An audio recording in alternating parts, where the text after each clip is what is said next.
హైదరాబాద్ లో అత్యాధునిక సౌకర్యాలతో విలాసవంతమైన 3 BHK 4 BHK లగ్జరీ విల్లాలకు ఇప్పుడే సంప్రదించండి. జై శ్రీమన్నారాయణ. నేను మీ ఐకాన్ ఆస్ట్రాలజర్ గట్టుపల్లి సురేష్ బాబు. మనకి 2026 సంవత్సరం జూలై మాసం. ఈ జూలై మాసంలో అంటే జూన్ జూలై మాసాల్లో మారినటువంటి గ్రహాల యొక్క స్థితిగతులను మనం పరిశీలించినట్టయితే కనుక మనకి జూన్ మాసంలో మారినటువంటి గ్రహాలు గురువు అయితే, గురువుతో పాటు శుక్రుడు కూడా.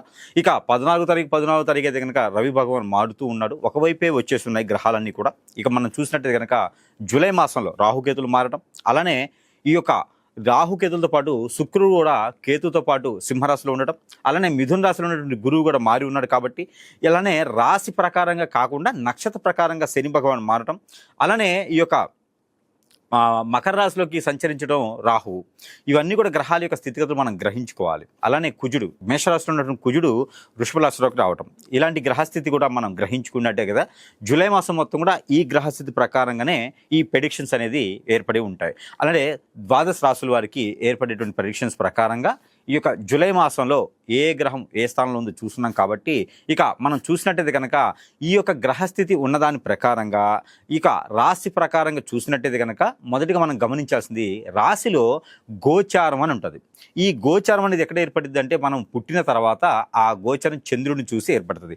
ఆ చంద్రుడి దగ్గర ఉండేటువంటి గ్రహాల రుచిల, ఆ గ్రహాల యొక్క స్థితిగతులు, అలానే ఏ రాశిలో పుట్టినప్పటికీ ఏ నక్షత్రంలో పుట్టినటువంటి అధిపతి అయినా ఏ పాదంలో పుట్టారు, వారికి ఉండే దోషాలు ఏంటి, ఇవి 31 రోజు లోపున తీసుకున్నారా లేదా, లేకపోతే కనుక అవి బాలారిష్ట రోగాల 16 సంవత్సరాలకు వచ్చినాయా, లేదా ఇంకేదన్నా ఎక్కువ బాధిస్తూ ఆ యొక్క శని భగవాన్ అశుభదృష్టి కావచ్చు, రాహుకేతులు కావచ్చు, కళ్ళత దోషం కావచ్చు, పిత్తదోషాలు కావచ్చు, ఇంకెన్నో రకాల దోషాలు వచ్చేటువంటివి ఉంటాయి అన్నమాట. దాని ద్వారా కొన్ని పనులు అనేది ఆగిపోతూ ఉంటాయి.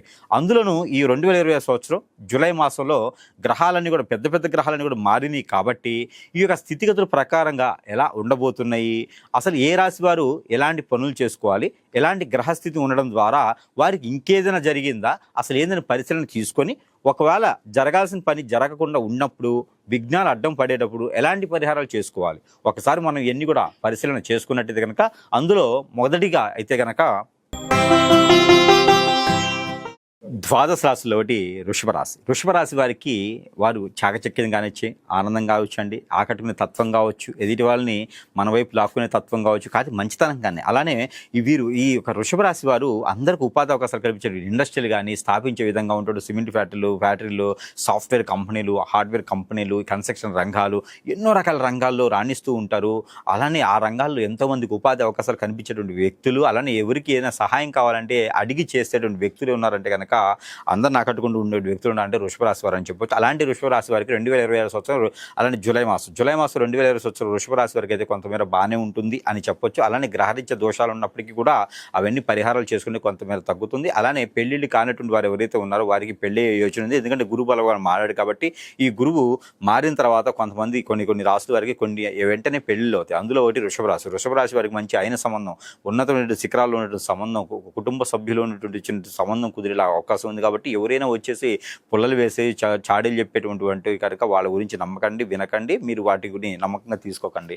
ఎవరైతే అబ్బాయి అమ్మాయి ఉన్నారో వాళ్ళ గురించే మాట్లాడండి. అలానే తూర్పు వైపు నుంచి వచ్చేటువంటి సంబంధం అబ్బాయిది, పడమర వైపు నుంచి వచ్చే సంబంధం అమ్మాయిది కుదిరేలాగా కనిపిస్తుంది. కాబట్టి ఆ మేర ముందుకెళ్ళచ్చు. దాంతోపాటు మీకు వనరులు కూడా ఎక్కడైనా బ్యాంక్ లోన్స్ కానీ ఆరోగ్య సమస్య కానీ ఉందంటే కనుక బ్యాంక్ లోన్లు అయితే 17వ తారీఖు తర్వాత ప్రయత్నం చేస్తే బ్యాంక్ లోన్లు వస్తాయి. అలానే ఆరోగ్య సమస్య మీకు ఏదో వస్తుందంటే కనుక liver pain, back pain, shoulder pain లాంటివి వస్తాయి. ఇది నరకోశ వల్ల వస్తుందని గ్రహించండి. ఎక్కడైనా వినాయక స్వామి అంటే గుంజులు తీయండి. ప్రత్యేకంగా మీరైతే రోజుకి 11 తీయొచ్చు.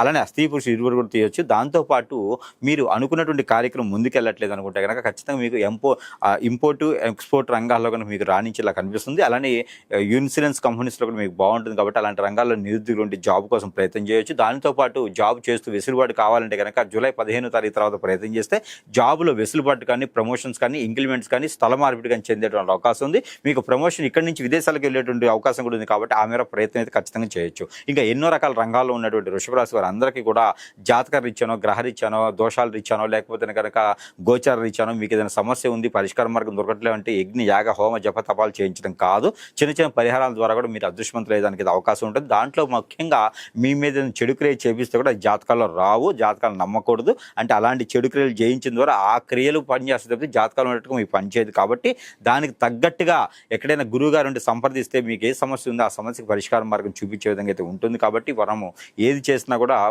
ఒక పద్ధతి, క్రియ, సమస్య ఉంటుంది. దాని ప్రకారం వెళ్ళాలి. ఎక్కడైనా నది, వాగు, ఏరు, సెలయేరు, కుంట, కాలువలు, సముద్రాలు ఉంటే కనుక వాటి దగ్గర నదికి స్నానం చేసే ఆచారాన్ని పెట్టుకుంటే కనుక మాసం మొత్తం ఒకసారి స్నానం చేయాలి. ఉడిచినటువంటి బట్టలు ఆ ఒంటి మీద బట్టలు కూడా ఇడ్చివేసేసి ఎక్కడైనా ఒంటి మీదకి వెళ్ళిన తర్వాత అయ్యవారు కానీ, స్వామివారు కానీ, అమ్మవారు కానీ ఉంటే కనుక అక్కడ దీపారాయణ చేసుకోవాలి. మీకు ఉన్నటువంటి కోరికలు, దోషాలు, కర్మలు అన్నీ కూడా తీసేమని చెప్పుకుంటూ వెళ్ళిపోవాలి.